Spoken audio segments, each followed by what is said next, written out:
Hi everyone, welcome back to the second episode of Padel Alba Channel. Today's a special, very special episode because I would like to introduce you my very good friend and just happens to be also one of the co-founders of Padel Alba, Pablo.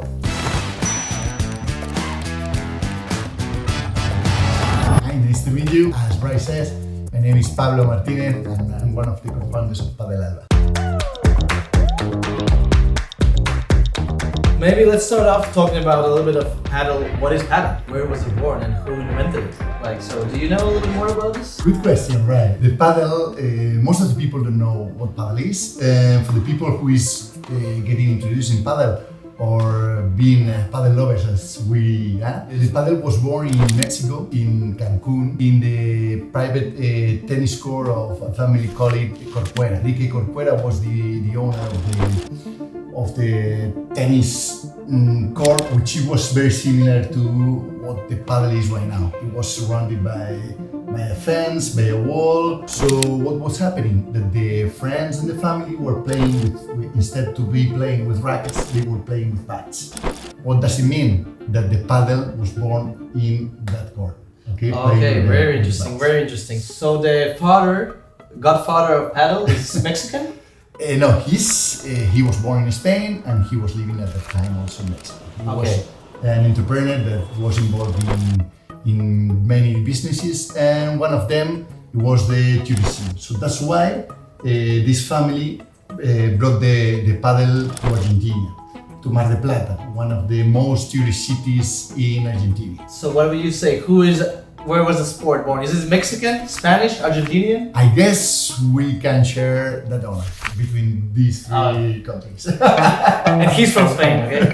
Yeah. So first it was born in Mexico in a private house. Then what happened? Then we went to Argentina? Yes, as I said, one Padel court was established in Mar del Plata, one of the most tourist cities in Argentina. And then all the Argentinians were asking, what is this kind of a sport? Why the people in Mar del Plata are playing Padel?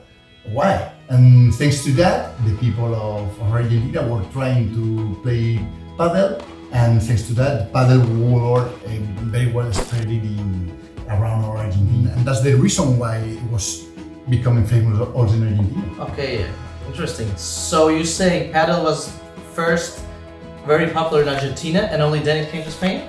Yes, exactly. During the 90s, a lot of Argentinians were coming to live in Spain. As you know, we are culturally, we are almost the same, we are very similar, we like most of the things. So here for example, in our city in Alicante, as you know, right, there is a big community of Argentinians. So what was happening? The Argentinians that were coming from Argentina, they brought with them their culture, their sports, the traditions. So what was happening?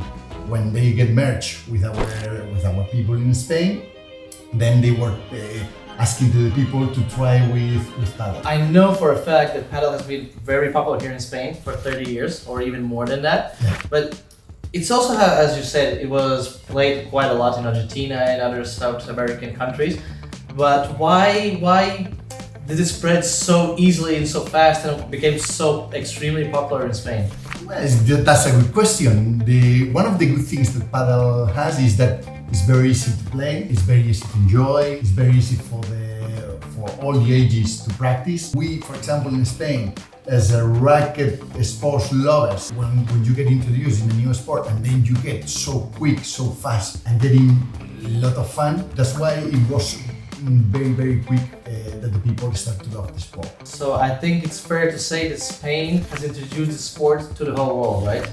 Well, I think we have this honor. The reason of that is again cultural, the same as it was happening in Mar del Plata. Spain, as you know, is one of the countries where most of the people in Europe are coming to get holidays. And what was happening when the Swedish, when the English, when the Germans that were coming here, they were asking, hey, why the Spanish are playing Padel and instead to be playing football or tennis? Well, we play all together, no? But I mean, why they are playing this new sport that we don't know? When they came here, they get introduced in the Padel again, and this same atmosphere of an easy and a very fun sport. So it's almost the same what was happening in Mexico, and after that in Argentina, and after that in Spain. Now is what is happening almost all around the world. Amazing.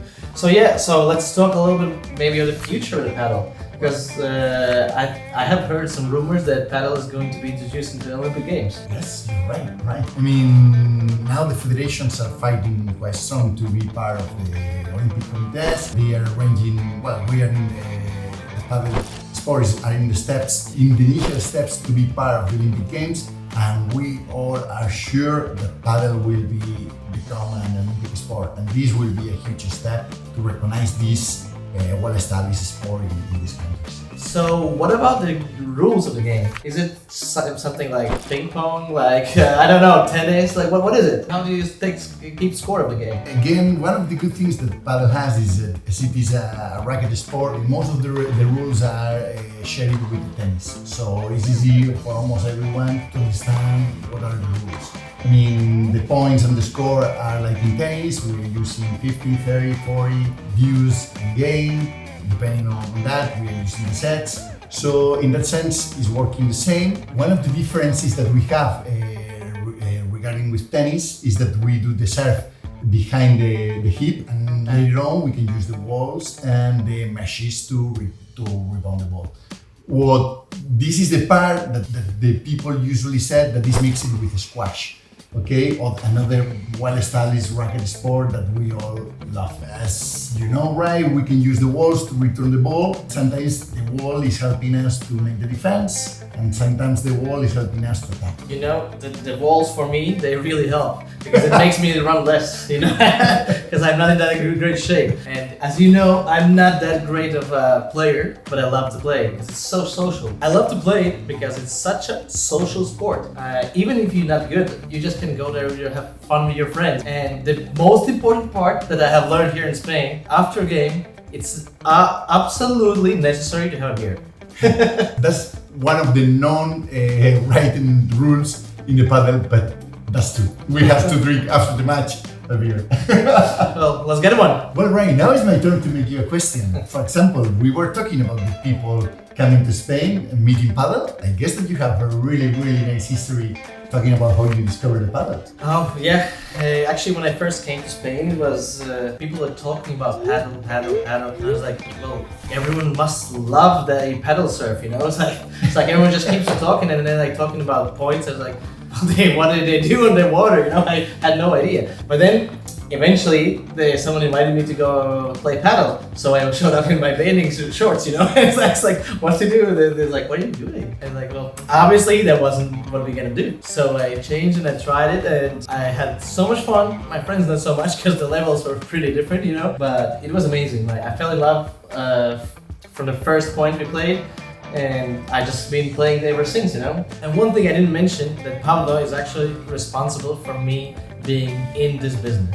So Pablo, as we both know, paddle has become so popular right now. There are, I think, 3 major circuits: A1 paddle, Premier paddle, and of course World Paddle Tour. As we know, Premier paddle and World paddle are set to join forces. So what do you think about this? I think it's a really good news because like that the players can be focused in just. I think it's a quite interesting movement what's happening with members. As you said, right, Qatar is also investing a lot of money in these professional tournaments, so this can bring the sport to a new stage. What does it mean? At the end, the professional players need to have good sponsorship, good prizes in the tournaments, good money, good salaries. I guess that this step is helping to professionalize more the tournaments for the professionals. Yes, exactly, even more because there's so much money involved and so many sponsors. And then now we know that there were some problems with the Premier Paddle and male and female tournaments,